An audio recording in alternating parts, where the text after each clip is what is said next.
Grumpy Old Geeks, a weekly talk show hosted by Brian Schulmeister and Jason DeFilippo, discussing the finer points of what went wrong on the internet and who's to blame.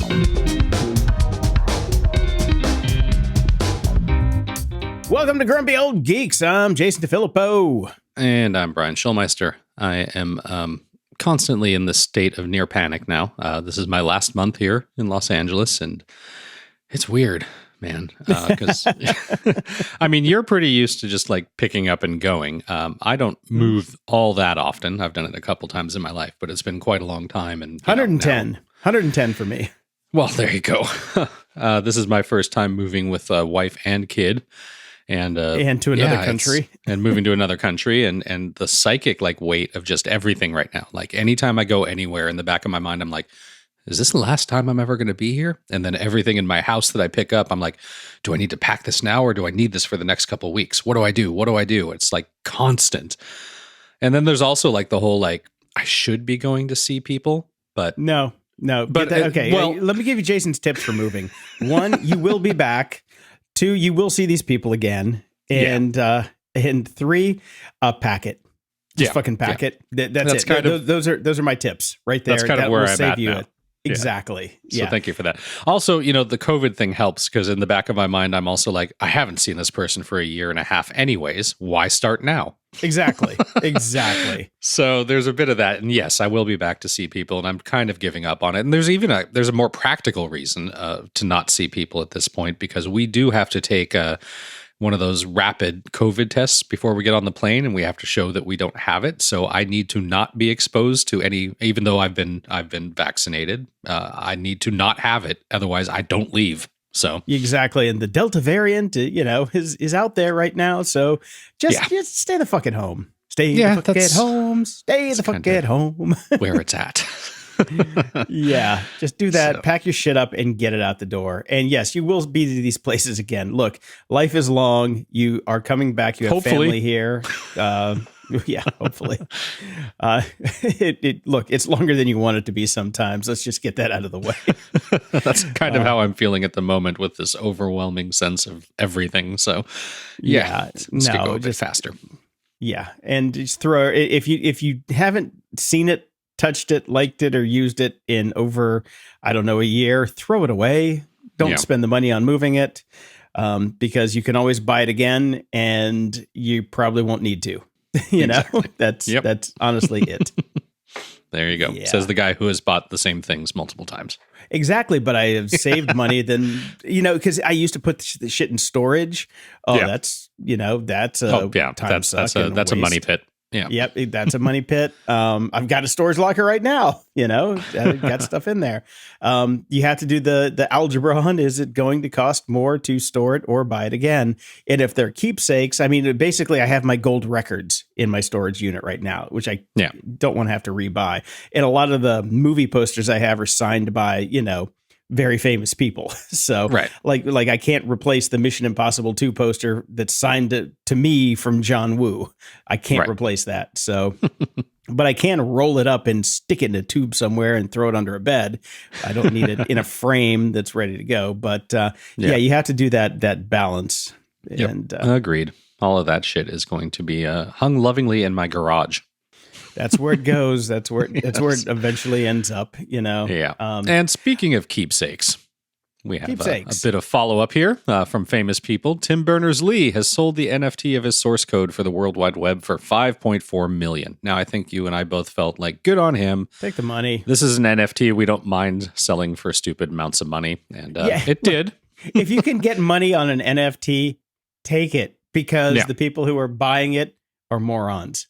Yes, he says he has plans to donate the money to a yet unspecified charitable cause. I would say Tim Berners-Lee Foundation. Yes, to make it your vacation foundation. Yes, you deserve it. The price represents nearly twice the value of Jack's first tweet, 10 times as much as the Disaster Girl meme, but 1/12 of Beeple's collection of 5,000 digital images. To which I could argue there were 5,000 of those. So. Yeah, there are 5,000 images in one image, but let's be honest here. Beeple won the lottery. Oh, I mean, he is the Powerball winner. So nothing is ever going to come close to it because nobody gives a shit about NFTs anymore, except really stupid crypto bros who have too much money and not enough common sense. There's been an uptick in us getting tweeted about that, though. People that are super into it are, of course, trying to make their case and tweeting us examples. And I'm just like, whatever. You want to throw your money away? You throw your money away. You do that. Exactly. Yeah, I don't give a shit. I seriously don't give a shit. But there was an HTML error in the actual NFT that was getting sold and that they fixed. And there's a great article on Ars Technica about, well, did they reissue the NFT? And if they did, then is there an NFT that's out there that has the actual the wrong HTML code in it? And is that now more worth, is that more expensive now? What's the deal? Oh my God, mind blown. Boo. I would argue that there being an HTML error is very on point for the original code for the web. Exactly. That makes it more authentic as far as I'm concerned. We were all hand coding back then. There were shit tons of errors. Well, that's the thing. There were no basically they escaped the less than and greater than signs in the include files. I've done it myself many a time. Well, I've never done that. That's kind of silly. But yeah, no, it's very funny to see that.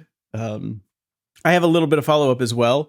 We were talking about, the whole concept of, this was in our science fiction-y section, the concept of multiple universes, and are we in a, in this weird simulation, blah, blah, blah. Yeah. Yeah, and we talked about, what's his name, who wrote Blade Runner and all that, how he went under and had his time dilation thing happen. And I said there were 2 times that it happened to me. One was when I had a double root canal on the same day, and it was in Beverly Hills. So they gave me all the nitrous I wanted and then some, and some I didn't even want. And it screwed me up. And the other time that I had it was when I had food poisoning and then ended up spending 2 weeks in bed watching The Big Bang Theory. Well, I had food poisoning again this week, which sucks. I will not sugarcoat it in any way, shape, or form. It just sucks. I was taken down by some bamboo shoots that I bought at the beginning of COVID that were in a can, so you'd think it'd be fine, but no, got me. And I experienced it again. I experienced the crazy, weird fever dream time dilation. But when I was in bed, we had talked at the library a couple weeks ago about, was it Ted Chiang? The guy that wrote the short stories. Well, I was listening to his first collection of short stories that I had on my iPhone playing while I was in the middle of the fever dreams. Bad idea. That must have been fun. Bad idea.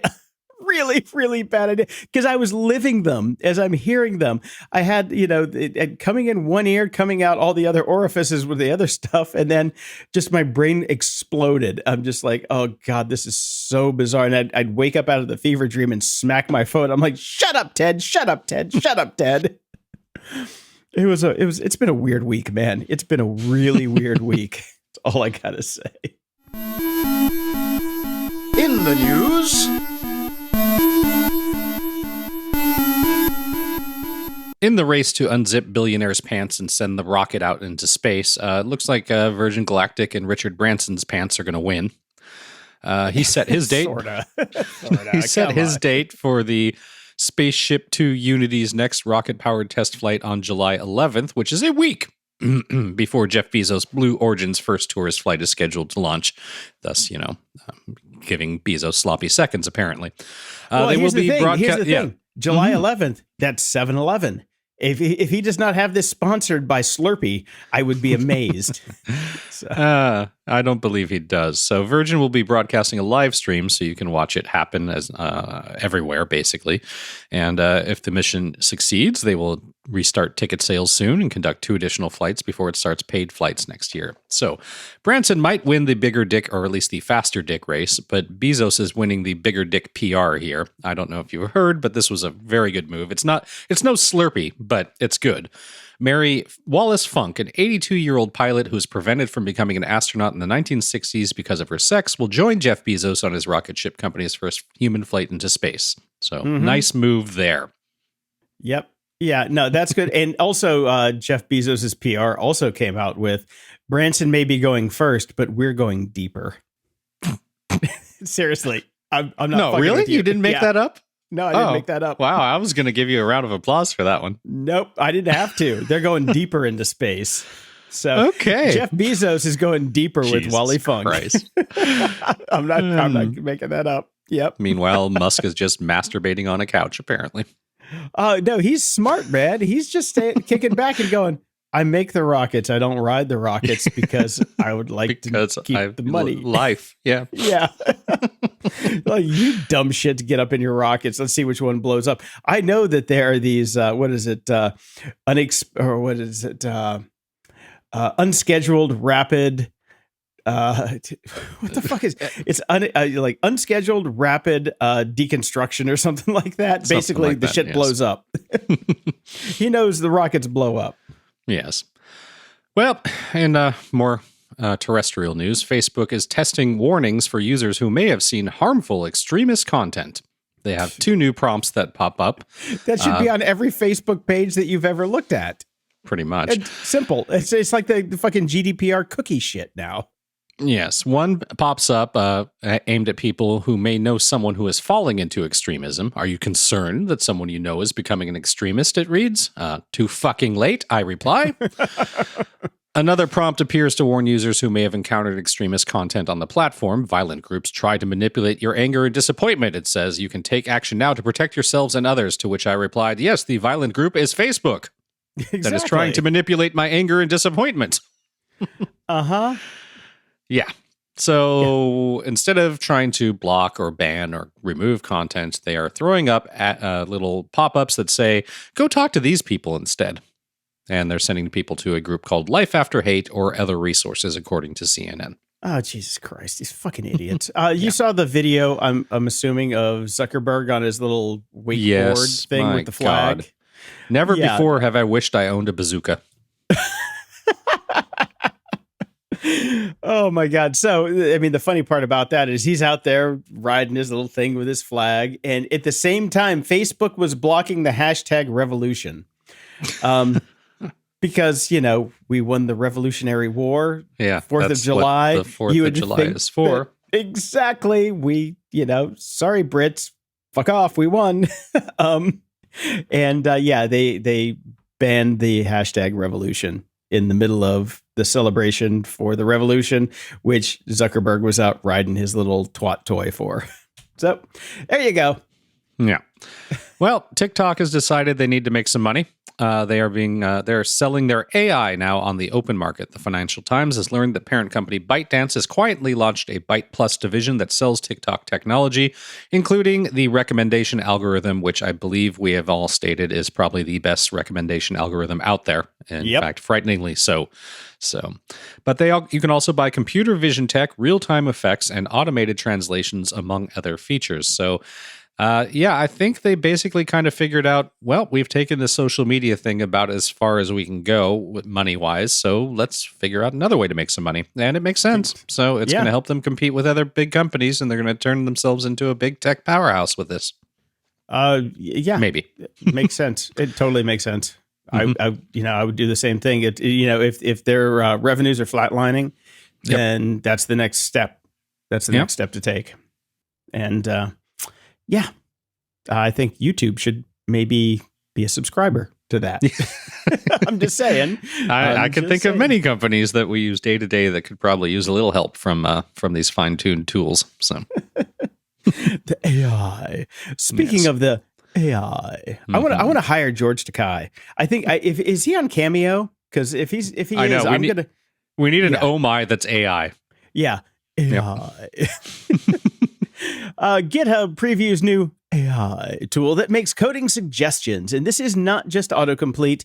This is a new system that will learn your coding style and start filling in blocks of code for you as you hopefully go. they don't go with Tim Berners-Lee and his broken HTML. I know. Seriously. Unescape.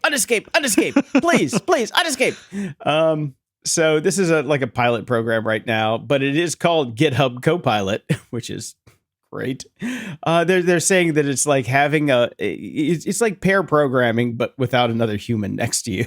Right. And I mean, I love pair programming. Pair programming is awesome. I've only done it a couple times, and I wish this was one of the things that existed when we were working together. Because instead of just being in the same room and yelling at each other? Exactly. How do you get this fucking table to close? I can't get this fucking table to close. I don't know. Let's print it out and put it on the door and look through the code. Jesus. I literally did more than once. What was that? That was for soccer, right? What was the... I think so. I can't even remember what it was for. I think we were displaying the result. That was the table that was for World League Soccer, or what was the soccer company? Yeah, I can't remember. But the dev that did it, the jock guy that we didn't really like that much. I remember him printing it out, and it was one table, and it was 6 feet long of a printout to get the homepage of just one table. And I'm just like, bravo. You win today. We have hit peak table. Oh my God, that was bad. But yeah, and GitHub does plan to launch commercial product based on GitHub Copilot. It currently works best with Python, JavaScript, TypeScript, Ruby, and Go. Look, here's the deal. Anything to make typing JavaScript easier, fine. I'm with you, because that is the worst language in the history of the fucking world. Fuck you, Brendan Eich. I'm using your browser, but begrudgingly. But God damn you. Right. Well, the FTC is also continuing its resurgence into actually doing something. They've charged Broadcom with illegally monopolizing the chip industry. So I guess they've been doing that. This is for broadband and TV chips, including Wi-Fi parts. They are claiming that the Broadcom struck exclusive deals with vendors and service providers that prevented them from buying chips from rival suppliers. Yeah. They've also accused them of you can't do that. Of obtaining exclusivity and loyalty commitments. I wonder if they had a Broadcom loyalty card that you could, get points for, and cash those in on subscriptions to magazines that still exist. Maybe that's what their plan is. I don't know. Could be. So there you go. They have a proposed action that would forbid them from basically doing the shit that they were doing, which makes sense. Okay, is there a fine? No mention of a fine. Just knock it off, guys. Knock it off. We can't ask too much from the FTC. Why would we? No, of course not. Hey, look, this is still better than Ajit Pai's reign. Come on. Anything. At least they're saying, come on, guys, knock it off. Yeah. So I've got a crypto pump and dump scheme. Now, a lot of this isn't even English to me because I don't understand any of this stuff. So, Decrypt notes that Fazi, or FaZe, I'm not sure how that's pronounced, has punished 4 players on its esports team for alleged involvement in pump and dump scheme involving the Save the Kids cryptocurrency project. At least it's not Cars for Kid. I hope they have a jingle. The esports team suspended Jarvis, Nikon, and Tigo and has permanently removed K from the organization. Save the Kids, a.k.a. Kids. Way to go, marketing department. Yeah, it was pitched as a charity that would donate 1% of each transaction fee, which itself is 3% of the total transaction, to a child-oriented foundation. The creators got influencers at Fazi. I'm just going to say it that way because I like it. I like Fazi better. Fazi the bear. Waka waka. To promote Kids ahead of its launch in early June, only to watch as the price crashed by almost 90%. And this isn't even the first time that this group has faced accusations of joining in on scams. They've done it before. They were paid to promote another coin, Bank Social, in May, only to sell shortly before exiting the partnership. Oh, way to go, Fuzzy! Waka waka. Yep. And the final article I have is the cost of Robinhood's success from Slate, which is a really, really, really great article that basically said Robinhood has agreed to pay the largest fine in the history of the financial industry regulatory authority, $70 million. Which should have been 700. Should have been 700. Add a zero. It's always add a zero with these fines. Yep. On Thursday, they also filed to go public, which will raise billions. Oh, there's those extra zeros of dollars to make the company's founders and inner circle wildly rich. And as the article points out, and this really gets into it, and if you're using Robinhood or think these things are a good idea, you need to read this whole article. These two events are related. There is no such thing as a fine for not caring at all about your users while you pursue growth as quickly as possible, but that's what they're doing. And that's the problem, and that's why they got fined, and it needed more zeros at the end of that, because all they did is make a shit ton of money by going public, and they can pay that fine with, like we always say, the coffee money. Yep. Did we ever find out how much they paid to the family of the guy that killed himself? I don't know if that was ever made public or not. I don't know. Actually, I'm not sure. That $70 million should have been to that family, and then $700 million should have been back to everybody else. But yeah, and they get into how Robinhood actually makes money, and if you think that you are the actual customer by signing up and trading, you are not. You are the product, and it really does a pretty good deep dive in getting into how and why you should not be using Robinhood. Yep. I don't use Robinhood. I never will use Robinhood. I use E-Trade for all my trades, which somebody will probably write in and tell me that they're the fucking devil too, but hey, whatever. Look, preemptive on the tweets here. We understand that every company sucks to some degree. This is like the browser. As soon as we mention a browser, all we do is start getting tweets about how every browser that we mention sucks to some degree. Yeah, they all suck. Pick and choose. Yeah, except if you're on Firefox, then all the Firefox employees will tell us that how great Firefox is. Thank you. Dumb shits.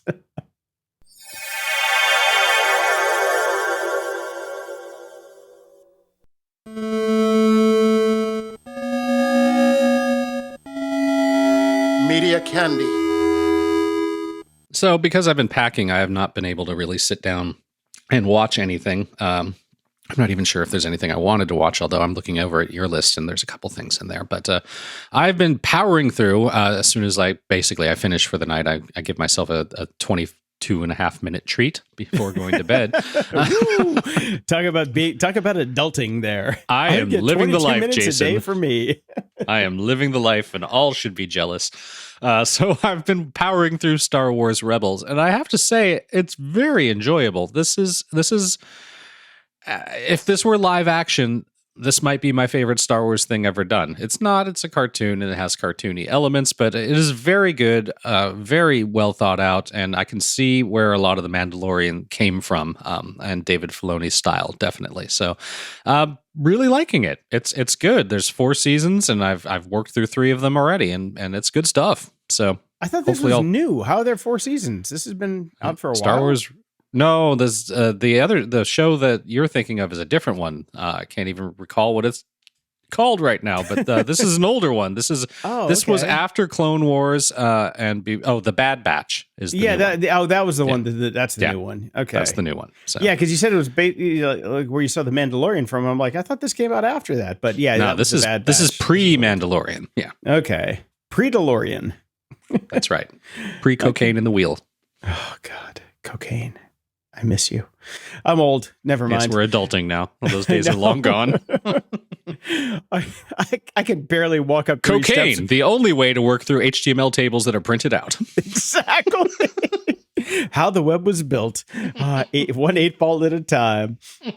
I can barely walk up steps without a heart attack. I don't need any help now. So Bosch, I saw on TV the other day that they were coming out with their final season.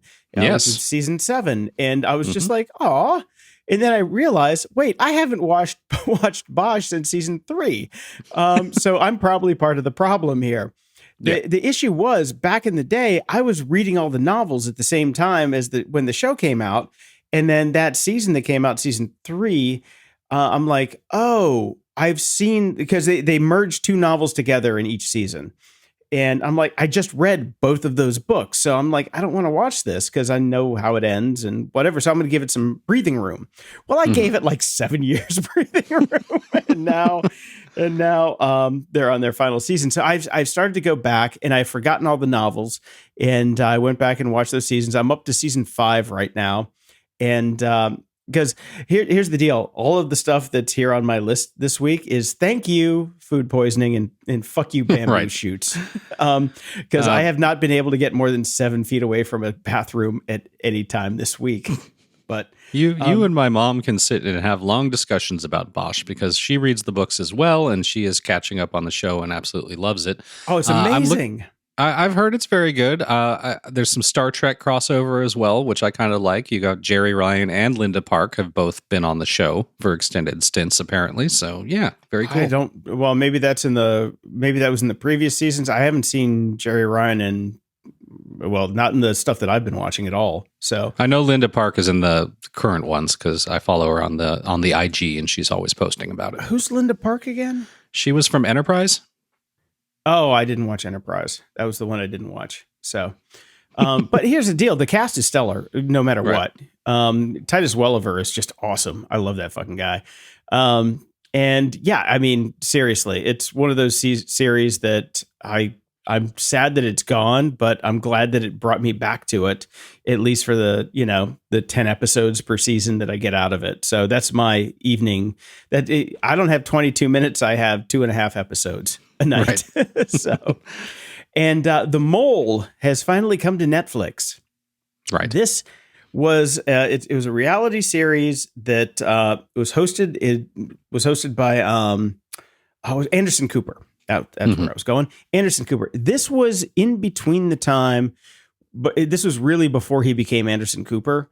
He was a war reporter. If you remember, his brother killed himself, and then he dove into doing really heavy duty war reporting, like in Myanmar and Vietnam and all this shit, like back then. And there was a story about how they had him pull over, he had the driver pull over at the side of the road because there were like 5 bodies there. And he was taking pictures of this woman's hand whose skin was peeling off like a glove, as it says. And he just wanted it with his little snapshot camera. And then somebody in the truck said, dude, you need to take a break because you are so desensitized to this shit right now. It's ridiculous. Right. So he took a break, went back to normal news. And in between that, The Mole came out and he was the host of it, and he was a great host. And The Mole is a great show because it's one of those shows where it's like, okay, we got 10 people. One of them is a traitor to the entire group. And it's really fun. They go all over the world. It's a really well done show on a pretty tight budget. It wasn't big money back then. I can see them doing it now and making it huge, but we're watching the first season because we forgot. We watched it back then, but we forgot who the fucking mole is because we're old and brains don't work anymore. I highly recommend it. The first 2 seasons are on Netflix. It's 4:3 aspect ratio. It's not great looking, but it's still really fun. And this is Anderson Cooper did the first 2 seasons, and then he left because 9/11 happened, and then he went to CNN and became Anderson Cooper. So it's a fun show. It's a really fun show. Cool. And a huge shout out to every single listener who has talked about the missing crypto queen. I went and I did the Lazarus Group one before I did the missing crypto queen, and I thought that was fucking amazing. Then I started listening to the missing crypto queen. Have you started listening to it yet? I have not. It is on my list of things I can do when I don't have to pay attention to anything else. Holy fuck nugget. It is hands down just fucking amazing. I mean, it's amazing. And yes, it is a quote unquote a podcast, but they say it is a BBC audio documentary production, There you go. So it's a rerun that they repurposed because BBC audio is, top notch. It's the NPR of England, as you will. So, but shit, it's good. I mean, it's really fucking good. And the story is amazing. So, Brian, add that to your queue. Will do. And the BBC always does better music beds than NPR, which is always using mallets for some reason. I don't know why. Okay. The missing, shit, what is it? Is it that show? No, it's not that show. I was listening to another show. Oh God, maybe it is the missing crypto queen. No, I'm getting so confused because I listen to so many podcasts. There's one show that has the Prague Orchestra or whatever doing actual music for it that really works. It might be this, but I'm gonna have to dig that up. I'm just, like I said, fever dreams. Brain is fogged as fuck this week. There's another podcast I want to talk about called Here in LA by Tony Pierce. Here in LA, HEAR in LA. Right. He's only got 1 episode out so far. Tony Pierce was kind of my are for MetBlog. Like we ran MetBlogs and Blogging LA back in the day. You remember that, Brian? Back when I was a blogging mogul, long before fucking Huffington. Tony ran LAist at that time, and he has been doing LA just journalism like nobody's business since then. He's like the go-to guy for LA journalism. He worked at the LA Times for a while. He's done a ton of stuff. So he's jumped into the podcast world. And the first episode is with this club girl turned, I think she's a booker for reality TV. Now, her name's Lenora Claire. She used to go to all the same clubs that we used to go to. You would totally remember her, Brian. She looks familiar. You totally would remember her. I remember her. I've got tons of photos of her from different art events that we went to together. Great story. And Tony sent me the next episode, and it is a fucking blockbuster. But Tony is going to 250 of the 250 plus neighborhoods in LA, and he's got it planned out over the next 7 years. Okay. So he's like gone balls deep in this one, and it's awesome. So definitely go check it out. The link is in the show notes. It's at Anchor right now, but I had a long conversation with Tony this weekend, and we're going to fix that for him. So he's not going to be at Anchor very long. But where it is right now, go check out anchor.fm/Tony-Pierce. It's in the notes, but it's an amazing show. Cool. And have you been watching Loki? No. You know how I feel about the superhero stuff, but people are telling me that this is worth watching. Yeah, you didn't watch the other superhero Wanda? No. Wanda, yeah. No. You didn't? Okay. Nope. Well, I think this is better than Wanda. Okay. I'm like a Tom Hiddleston like super fan. So I'm also a Loki super fan just in general because my love for the the bad boy. Yeah, that's me. It's fucking Jason's amazing. heart goes pitter pat anytime anybody rides by on a motorcycle with a leather jacket. No, I don't. I'm just like, turn that fucking thing off. That's too loud. But Loki is amazing. It's just flat out amazing. 4 episodes in. Next episode drops the day the show drops. So anybody that's been watching it will be like, oh yeah, we're watching. Owen Wilson is awesome in it. It's really, Brian, it's worth the watch. It really is. All right. It's I've nothing. got the Disney Plus, so it is It available. is nothing to me. you'd ever expect. It's not even that superhero-y, Okay. It's just really cool. It's how they figured out how to do this because Loki's dead in, the MCU. In these movies, nobody's dead. Exactly. The doorway to heaven is a revolving door in the MCU. So, but watch it, man. Trust me, it's funny. It's short. It hits your 22-minute mark. So it's really fun. Even the credits at the end, I'm like, why is this 40 some minutes? Oh, the credits at the end are 8 minutes long. Right. Because what they do is they play the credits at normal speed where you can actually read who built the show. Which How old school. I love. I love that they do that. Anyway, what I also love is Quentin Tarantino has bought the LA Vista Theater. You know this theater? Right. Yes, I do. Yeah, it's right next to the Branch Davidian building over there in Silver Lake. Because he bought the Beverly Glen, and that's been doing well for him. But now he's bought the LA Vista. And I'm very happy about this because It's a nice theater. I remember it. I've seen a movie there. I've way never back been the in day. it. I've never been in it. I've been in the Branch Davidian building because I almost rented David Koresh's office for my first ISP. They just couldn't get the phone lines jacked in. The price was right, but they couldn't get us enough twisted pairs in there. We needed to do a T1. And so we needed a group of 12 twisted pairs run into there, and they couldn't do it. But it was like $800 a month to get literally David Koresh's office in the Branch Davidian building to be our ISP. And we wanted it so bad. But so good on Quentin. I'm happy about that. Ups and doodads. I am continuing to order stuff that I may or may not need in time for the move, and I realized I didn't have another USB flat wall charger, so I ordered the NECMIT dual port ultra thin flat USB wall charger with Smart IC from Amazon. Does what it says on the tin. pretty nice looking. It's white, so it fits in with everything and you barely even see it.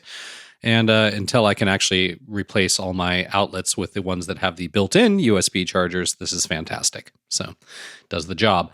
I also wanted to make sure I had enough charging cables for everything around, so I ordered a multi-USB fast charging cable, Arsperd 413A charger cord connector with dual phone Type-C micro USB universal port adapter compatible with cell phones, tablets, and more. 4-foot 2-pack. So I've got a bunch of these cables sitting around that can charge absolutely anything that I need to have charged. So I feel like my charging game is now on point. Okay. Why didn't you go with one of the super fast chargers? I wanted the one with all the connections because I have like some weird shit that uses micro USB universal, like the sound machine for my kid and all this other stuff. So this is a good middle of the road solution that charges absolutely everything. So I never have to go to my bag to find a fucking charging cable for the right thing. Okay. It says it has smart IC, so we'll see. Because I have the Anker super plugs, and they definitely work a lot faster. But what I found is I don't need them to work that much faster because I plug them in at night. I go to bed. That's kind of the thing for me. This is more convenience over speed. Mm-hmm. I don't need the speed either. I'm never sitting there going, come on, bitch, charge. Things are always just sitting for a long time. So, yeah, I do have to say, though, that I've started using, remember I bought all those Anker, was it Qi charging pads? Yeah. I gave you one when I sold you the phone. Yep, and it never worked for shit. Oh, it worked great for me. I don't know what you were doing. Maybe your case was too thick, but I've got them. I just put them back around the house. They work great. I just throw a phone on when I'm in a room and just let it go. If I'm cooking, I'll just slap it on there and I'm always charged. That's why I don't need those like superchargers anymore. Right. And Nick wrote in, I'm sure you'll have seen this, but in case you haven't, here's a story about how companies really should check out the connotations of works before they happily register their names. And this is a company, of course, it's a crypto term that is also a UK term for child rapists. Nonce. Yeah. Nonce. Don't name your finance company after a slang term for a child rapist. Bad idea. That's weird because nonce was also another... it's a one-time usage type of thing. I mean, that's a programmatical term. So right. I never heard it used as anything other than... you're not British. Okay. Yeah. Okay. It says in this article, too, that pop star Phil Collins has been fooled by producers into wearing a T-shirt emblazoned with a fake anti-pedophilia slogan, nonsense. I actually kind of want that shirt. Okay. Well, put a link in the show notes where we can buy it. I that's just so weird that nonce is a child rapist term. I don't get it. I really don't. I guess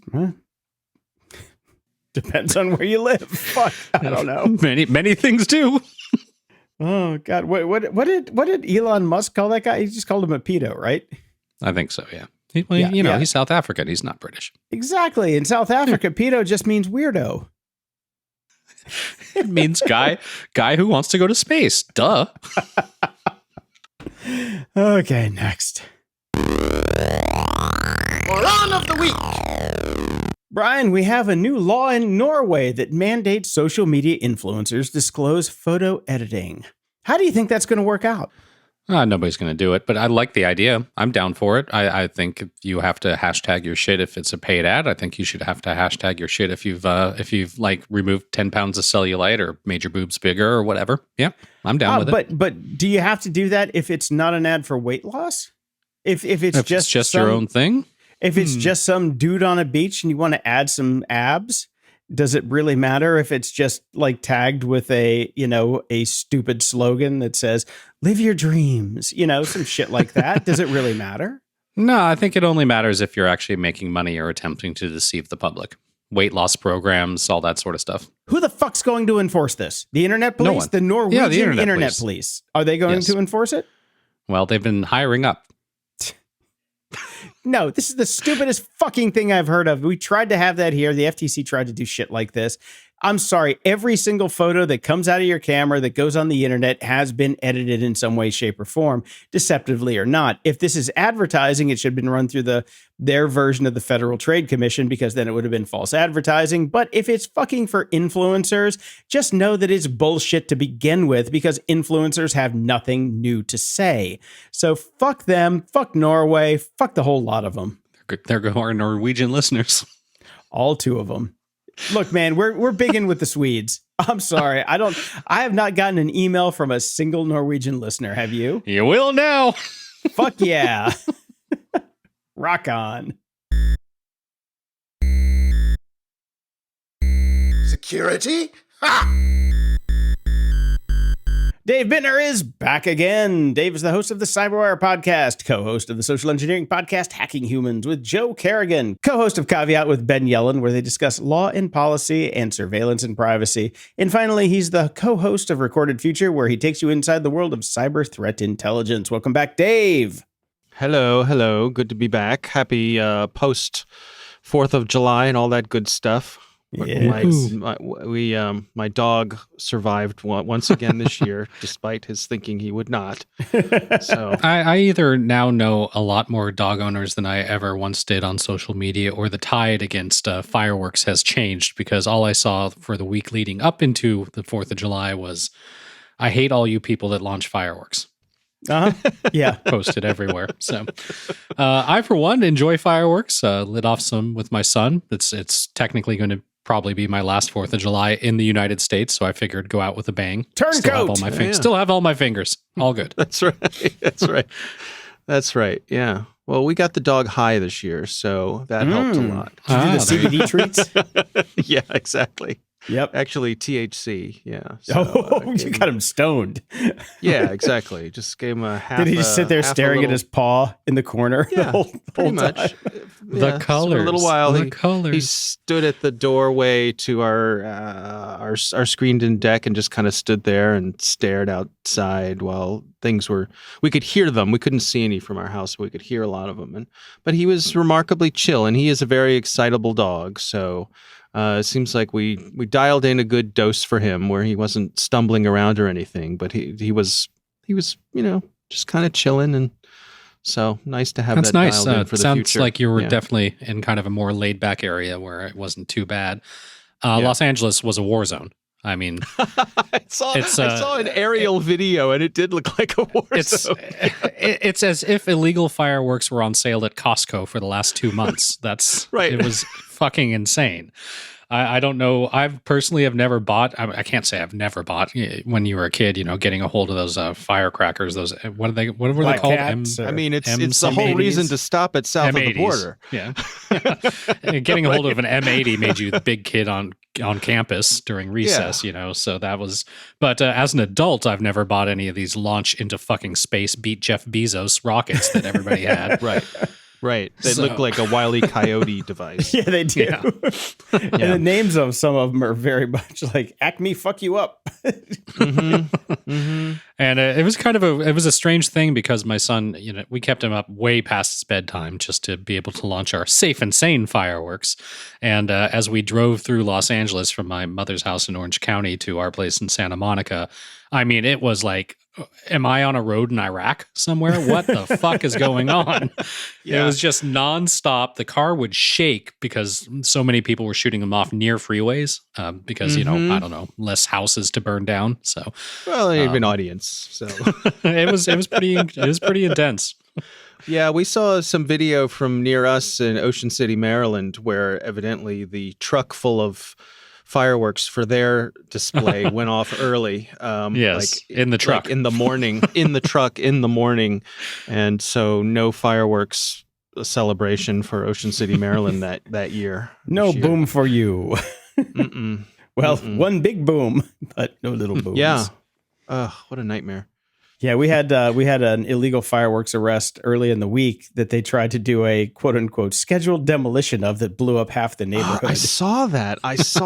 Yeah, it was bad. My goodness. And the funny thing is, the guy got arrested and he got out on $500,000 bond, and within 10 minutes, ATF came and arrested him again. Oh, jeez.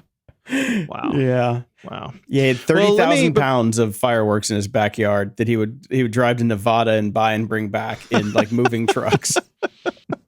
Well, I mean, that's, it's a single consumer's use on the 4th of July. Why not? Yeah. Yeah. Apparently what Yeah. what happens in Nevada does not stay in Nevada. I guess so. Wow. Stop at the border. So before we dig into stories this week, I have to share that there is something that I am indeed grumpy about. And There it might has be to do. motivation for a new song from one of our listeners. All right. There you go. Brian, let's beatbox. Well, my name is Dave, and I'm here to say that there's something making me very grumpy today. All right, so last week I noticed that I could no longer connect to any of my smart devices in my home through my smart app on my. I use the Smart Things app on my phone. Mm-hmm. Yeah. And as we have discussed here many times, I have many things in my house that are connected to this. So I have my smoke alarms. I have my water sensor for my hot water heater. I have doors. I have a thing on the liquor cabinet, although since Scott moved out, that's not really as big a deal as it used to be. So all sorts of things all over the house, light bulbs connected. Yep. Mm-hmm. And they all went missing earlier this week. And I thought, that's strange. So I look and they pushed a software update. And, oh, great, so typical. So I couldn't, despite trying everything, I could not get to see anything. I couldn't connect to the hub from the app. So I sent a message to Samsung tech support, and I heard back from them, and they said, "Oh, as you undoubtedly had seen in our many communications to you, we've end of life to the version of the Smart Things hub that you have." Yeah. We recommend you purchase one of these new Smart Things hubs that are very expensive. So I got that ahead of me now. Since I've invested in all the infrastructure, I'm kind of trapped in here. So I think the technical term is fucked. Yes. Yeah, I think that's right. To some, especially with the Internet of Things, I do feel that we were all punished for being relatively early adopters, because I've had this sort of thing happen to me many of time. Well, I do have to give Amazon props for this. If you use an Alexa device, they do a remarkable job of connecting to just about everything and not requiring the hubs and whatnots that you need. So you could maybe make an attempt just to buy a cheap and cheerful Amazon device and see if that'll do the job. Oh, really? Oh, that's interesting. Yeah. Because I have I don't remember what the name of it is, but I have a spare with the one that has the video screen on it. Show. Yeah, you're supposed to sit on your kitchen counter. I have one of those not plugged in. So you're saying that there's a possibility that could connect to my smart things around the house? Yes. The app, the Amazon Alexa app is horrible. It's so I have that to look forward to. It's a study in what not to do for user interface. But if you work your way through that to use it to kind of connect to everything, you can use the app to connect to things. If you're using the show, you can actually even pull up a touch screen to get all the controls for everything. And obviously you can use your voice as well. So I would recommend giving that a go before investing in another hub that will be end of life shortly. So yeah, check the specs on that one. I know that like the lady in the tube version, it took me till version 3, I think, until they integrated smart home accessibility. Yeah, you got to have the smart home from Amazon as part of it. But if you do, you should be golden. Mm-hmm. Wait. What is? Oh, so smart home could be. It may or may not be built into the individual device. Yeah, you got to look at. I'm not sure how old your is. show is. Yeah, but yeah, I see. Right. If you've got a show 7 and above, you should be fine. I think is where they started to really integrate it. So this is scintillating podcasting right here. I know. Exactly. Thrilled. Coming up next, we're going to go through my kernel panic logs and try to figure out. Well, You know, one way we could actually try to spin this is you've just listened to basically every conversation we have with our friends and family. Yes. Yeah. Welcome to Christmas true. of Grumpy Old Geeks. Welcome to Christmas. And how nice to be on the other side of it for a change. So I'm glad I brought it up. Actually, that's great information. So thank you, Brian. That's that you may have just saved me several $100s. I hope. There you go. We'll see. Oh, man. So turns out on the Western Digital thing we talked about last week with the MyBook Live, it wasn't some kind of new hack. I mean, well, it was a new hack. It was an O-Day that nobody had found before. There were security holes in it already, but this was a new security hole that they found. Yeah. Right. Yeah, and if you're a Western Digital owner, you've got some other things to worry about. I have a hard time following up with their product names. They're also benign and silly. MyBook Live, and in this case, it's MyCloud OS 3. So these are NAS devices, and basically, Krebs, as always, has published a report on another zero-day vulnerability that affects those products. So basically, they've been end-of-lifed as well, because their tech support solution from Western Digital is, well, you should just get the MyCloud OS 5 and forget about your 3s. We patched OS 3 with OS 5. That's the patch. Right. The patch is a new product. Right. Yes. So there you go. So your if car you've got is Western low Digital, on fuel. Yeah. The solution is buy a new car. Exactly. I got a flat, get a new car. That's how it is. So yeah, it's a hard drive. And- This should not be a thing. It's a No. hard drive. It really should not be a should thing. run until it stops running, and you should support it until people don't have them anymore. Well, This is how they get you. Under that, theory, Windows XP would still be supported because Well, I mean, you know. One could Right. argue. So the big news this week is there's been another massive hack, the largest supply chain cyber attack to date, as reported by Financial Times and the Wall Street Journal. It's the IT management software giant Kaseya, which has fallen victim to a ransomware attack that compromised its VSA remote maintenance tool. The company initially claimed fewer than 40 of its customers were directly affected, but quickly found out that it's at least over 200 at this point, and could be much higher because there are 8 affected cloud service providers, potentially affecting many more firms. So, it's cyber attacks all the way down. Yep. So this is a biggie, potentially the biggest of the biggies, but we'll see how it plays out. As you say, Kaseya got hit, and there's some, folks in cybersecurity are nothing if not pedantic, and so there's been lots of arguing going on as to whether it was whether it was a supply chain attack, because they did make use of a 0-day, so they didn't actually alter Kaseya's code. They made use of a 0-day in their software, something that had been previously responsibly disclosed, but Kaseya was in the process of fixing it, and they don't know how the attackers learned of the 0-day. But at any rate, it's bad. And as you say, where it's really trickling down is the customers of their customers. So because Kaseya's customers are managed service providers, they have thousands of customers, and so it's hitting small businesses in particular because those are the folks who don't have on-site IT staff, and they rely on the MSPs to do that for them. Right. So they can sort of claim, technically fewer than 40 of our customers were affected, but those customers had hundreds of customers who had hundreds of customers. Right. Yeah.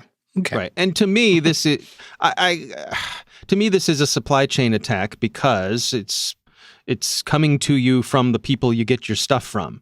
So that's your supply chain, right? That tracks for me. Yeah. Yeah.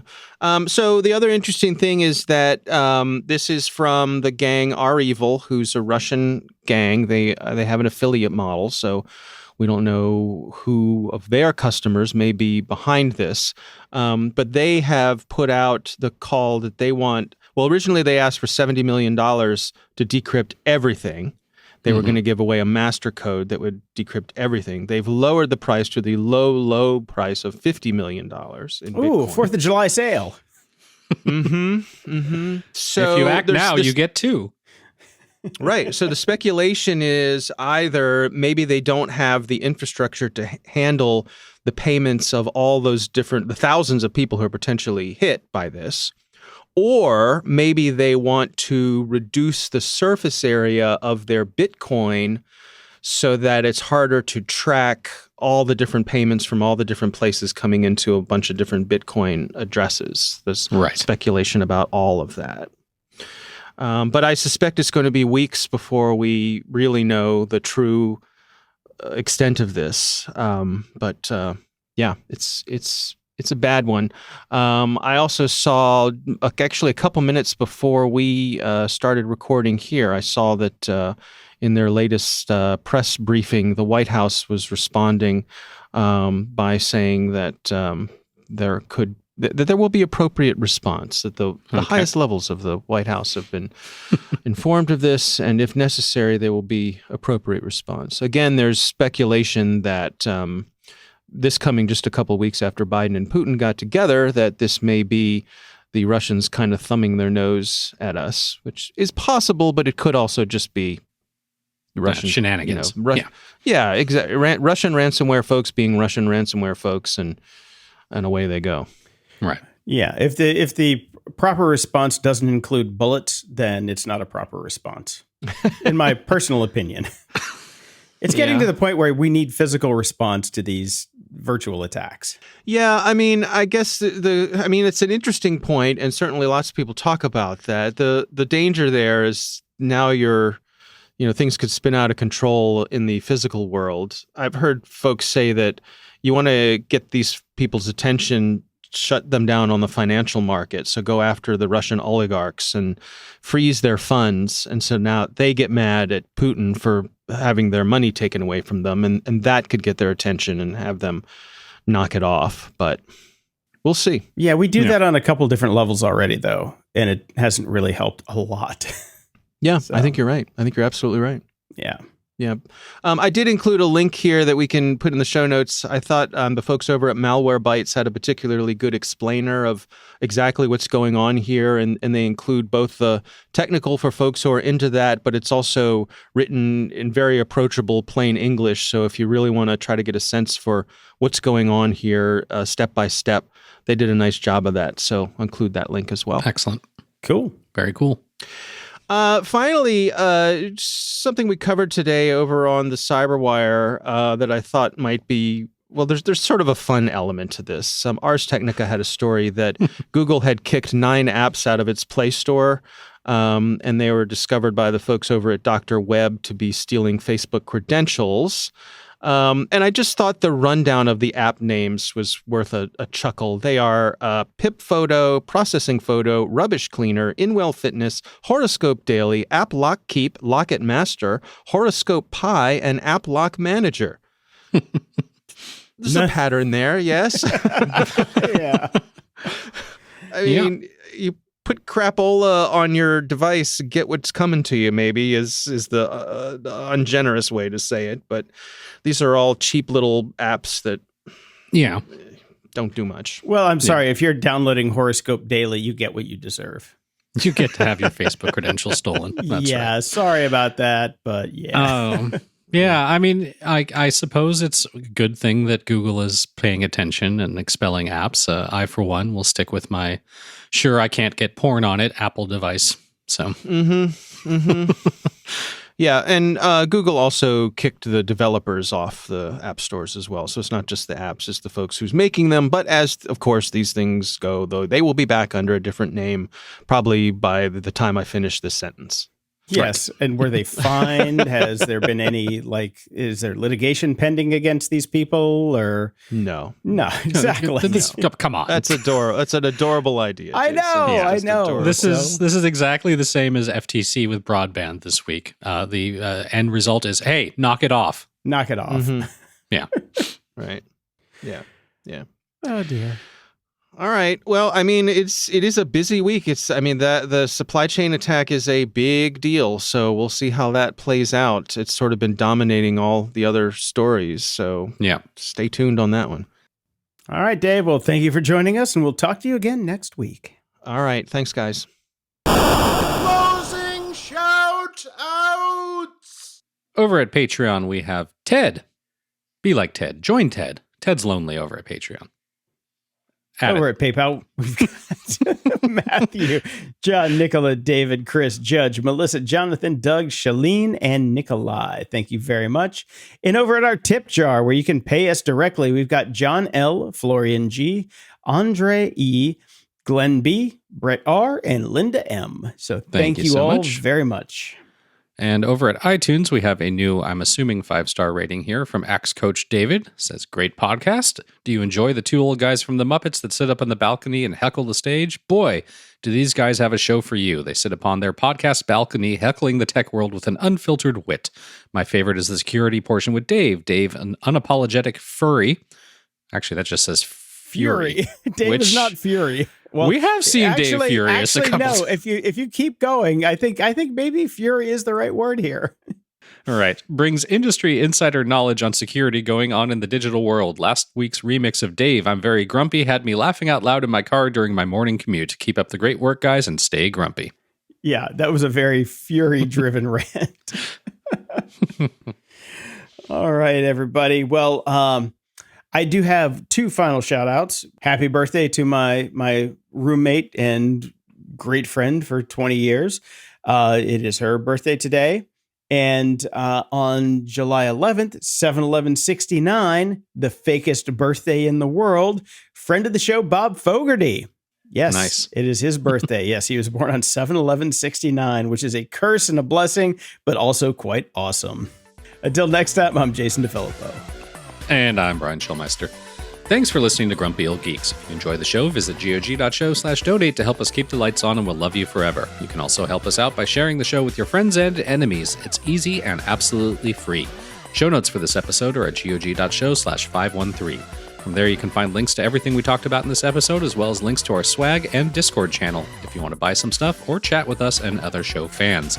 You can also head over to gog.show/contact and send us your feedback or questions we can read on the air. And if you're so inclined, please head over to gog.show/review and toss us a snarky review, and preferably 5 stars. Stay grumpy and fury. Well, my name is Dave, and I'm here to say that there's something making me very grumpy today.